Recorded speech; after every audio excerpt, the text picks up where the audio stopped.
جناب حسن طالب صاحب نے نعت کا بھرپور بے پناہ مطلع پڑھا. کوئی کیا سمجھے کوئی کیا جانے, کوئی کیا سمجھے کوئی کیا جانے, مصطفیٰ کیا ہے یہ خدا جانے. اگر میں اس کا ترجمہ کروں تو ترجمہ اس طرح بنتا ہے تبریز بھائی کہ کوئی ایک حد ہے کہ وہ رحمت بے حد کیا ہے. کوئی ایک حد ہے کہ وہ رحمت بے حد کیا ہے. تم سا انسان ہے یا نور ممجد کیا ہے. پوچھنا ہو جو محمد کو خدا سے پوچھو, خاک کو خاک پتا ہے کہ محمد کیا ہے. ترجمہ یہ ہوگا, پوچھنا ہو جو محمد کو خدا, خاک کو خاک پتا ہے کہ محمد کیا ہے. حضرات محترم, نعتیہ شاعری میں شاعر فنکار نہیں بلکہ غلام احمد مختار بن کر آتا ہے. نعتیہ شاعری وہ سنگلاخ وادی ہے جہاں الفاظ کے دامن تنگ پڑ جاتے ہیں اور کہنے والا یہ کہہ کر قلم توڑ دیتا ہے, لا یمکن الثناء کما کان حقہ بعد خدا بزرگ تو یہ قصہ مختصر. ایک شعر پڑھتا ہوں اور شعر کا مصرع اولا دیکھیے گا, سائن آف ایکسکلیمیشن ہے کہ مدینے پر فرشتے بارش رحمت نہیں کرتے. اب کوئی کہیں سے سبحان اللہ نہ بول دے, ثانی مصرع جب تک نہ سنے. مدینے پر فرشتے بارش رحمت نہیں کرتے, میرے سرکار مکے سے اگر ہجرت نہیں کرتے. مدینے پر فرشتے بارش رحمت نہیں کرتے, میرے سرکار مکے سے اگر ہجرت نہیں کرتے. عمر سے کام لینا تھا خدا کو دین احمد کا, عمر کیسے نبی کے ہاتھ پر بیعت نہیں کرتے. عمر سے کام لینا تھا خدا کو دین احمد کا, عمر کیسے نبی کے ہاتھ پر بیعت نہیں کرتے. جناب حسن طالب صاحب سرامی صاحب نے بارگاہ امام علی مقام سید الحمام میں بھی خراج عقیدت پیش کیا. میں شعر پڑھتا ہوں, ہو سکتا ہے کہ آپ کی سماعتیں ذرا سا بیدار ہو جائیں, آمادہ ہو جائیں سننے کے لیے, کیونکہ ملک کے ہندوستان کے مشہور و معروف ثنا خواہ حضرات کا ایک نورانی قافلہ آپ کے دیار محبت میں جلوہ گر ہو چکا ہے. یکے بعد دیگرے یہ میری ذمہ داری ہے کہ میں انہیں آپ تک پہنچاؤں, لیکن میں اتنی دیر آپ کی سماعتوں کے بیچ حائل رہوں گا جب تک آپ بول نہ پڑیں. اگر آپ کی سماعتیں بیدار نظر آئیں تو یقین جانیے میں صرف نام کا اعلان کر کے ہٹ جاؤں گا, لیکن جب تک آپ نہیں بولیں گے تب تک میں بولوں گا. اب اگر آپ چاہتے ہیں کہ شاعر بولے تو میرے بولنے پر آپ بولیں تاکہ میں مائک سے ہٹ جاؤں. میں شعر پڑھتا ہوں کہ حسینی عشق کو سینے میں پال رکھا ہے. جن حضرات کے دل میں امام حسین کے عشق کا چراغ روشن ہے وہی بولے, آزو بازو والوں کو آپ چیک کرو. حسینی عشق کو سینے میں پال رکھا ہے, یہی نجات کا رستہ نکال رکھا ہے. حسینی عشق کو سینے میں پال رکھا ہے, یہی نجات کا رستہ نکال رکھا ہے. کسی کے حصے میں مولا نے مال رکھا ہے, ہمارے حصے میں زہرا کا لال رکھا ہے. کسی کے حصے میں مولا نے مال رکھا ہے, ہمارے حصے میں زہرا کا لال رکھا ہے. زمانے بھر نے مٹانے کی ٹھان رکھی ہے, مگر حسین نے ہم کو سنبھال رکھا ہے.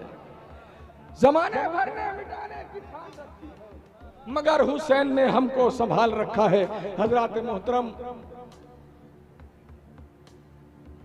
ملک ہندوستان کی آزادی سے پہلے جو صوبہ جو اسٹیٹ اس ملک کی راجدھانی تھی اسے ہم کولکاتہ کے نام سے جانتے ہیں. یہ وہ شہر جس کی آگوش میں نہ جانے کتنے قلمکار,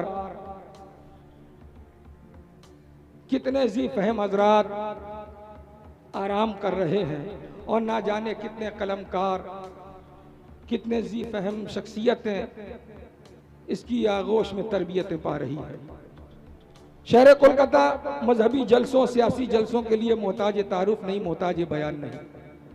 اسی دھرتی سے آنے والا ایک ایسا لہجہ جو اس وقت مذہبی جلسوں, مذہبی مشاعروں, چاہے وہ عوامی جلسہ ہو یا خانقاہی محفلیں ہوں, ان تمام محافلوں میں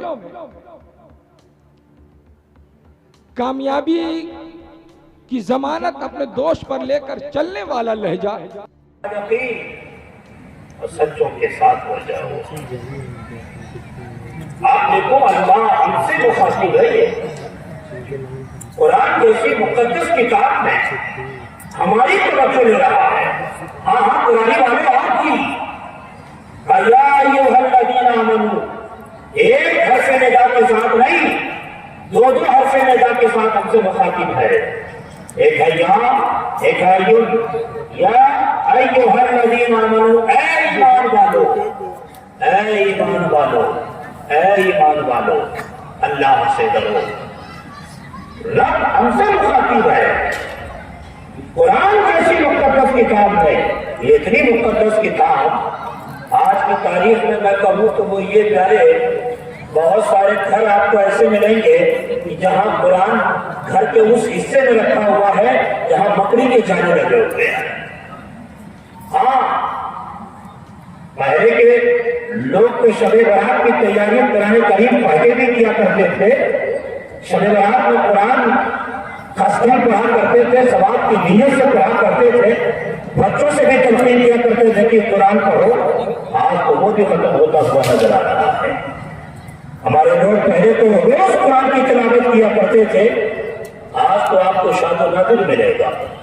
وہی لوگ روز قرآن کی تلاوت کرتے جو خانقاہ سے جڑے ہوئے ہیں، جس کا دل اللہ والوں سے جڑا ہوا ہے. یہ حالات ہیں آج کے، اس لیے کہہ رہا ہوں اگر یقین نہ ہو تو آپ اپنے گھر جاؤ اور دیکھنا اس حصے میں قرآن لگا ہوگا جہاں مکڑی کے جالے لگے ہوئے ہوں گے. قرآن کے جزوان میں بھی اکثر گھروں میں مکڑی کے جالے لگے ہوتے ہیں.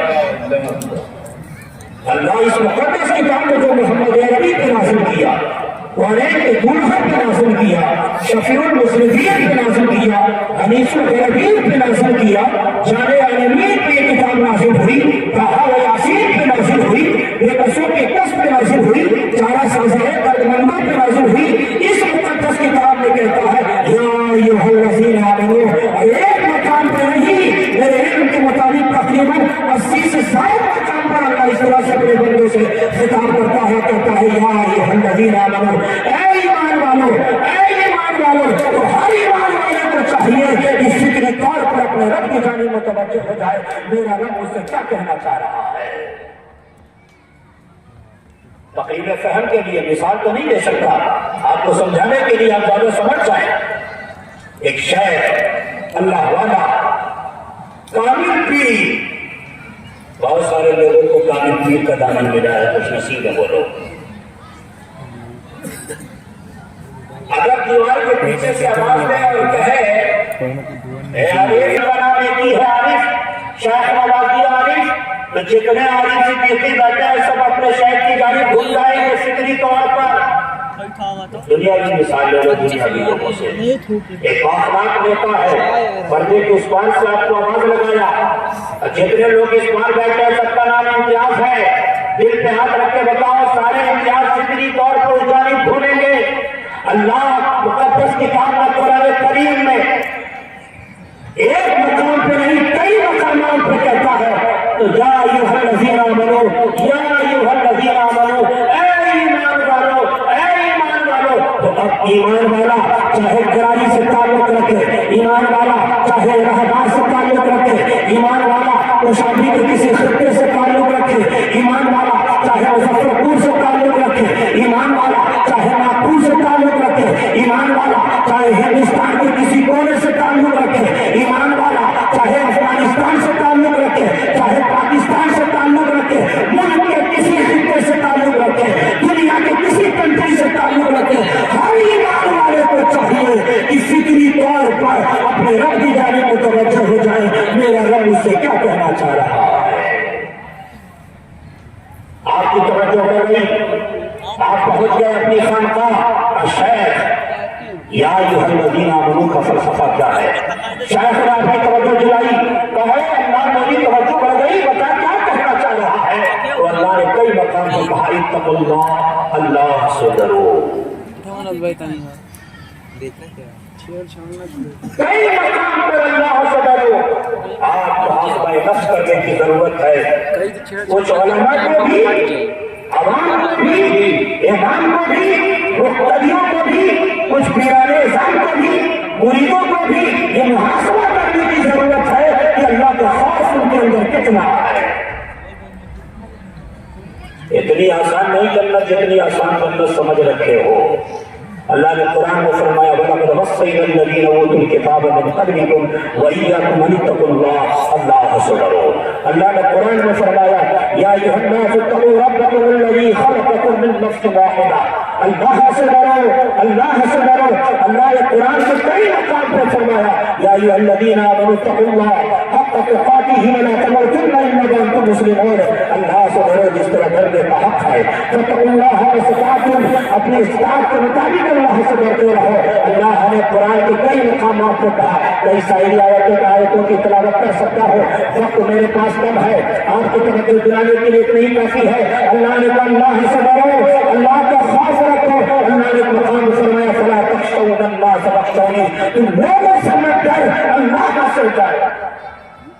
اللہ کا خوف رکھو، لوگوں سے مت ڈرو. آج کسی کے پاس اگر آج بیٹھے ہیں لوگ اس سے ڈرتے ہیں. اگر کسی کے پاس سفارش کی طاقت تو لوگ اس کا خوف رکھتے ہیں. اگر کسی کے پاس کروڑوں کی دولت ہے اس سے ڈر رکھتے ہیں. اللہ کا خوف کوئی خوف نہیں. یہی وجہ ہے کہ فجر میں مسجد آباد نہیں ہے. یہی وجہ ہے کہ ظہر میں بھی مسجد نہیں جا رہے ہیں. یہی وجہ ہے کہ عصر میں بھی مسجد نہیں جا رہے ہیں. یہی وجہ ہے کہ مغرب میں بھی دکانوں میں بیٹھ کے ہی نماز نہیں پڑھ رہے ہیں. عشاء بھی خالی جا رہی ہے. یہی وجہ ہے اللہ کا خوف نہیں ہے کہ دن بھر رات بھر جلسہ کو سنے مگر فجر میں سوئے رہ گئے.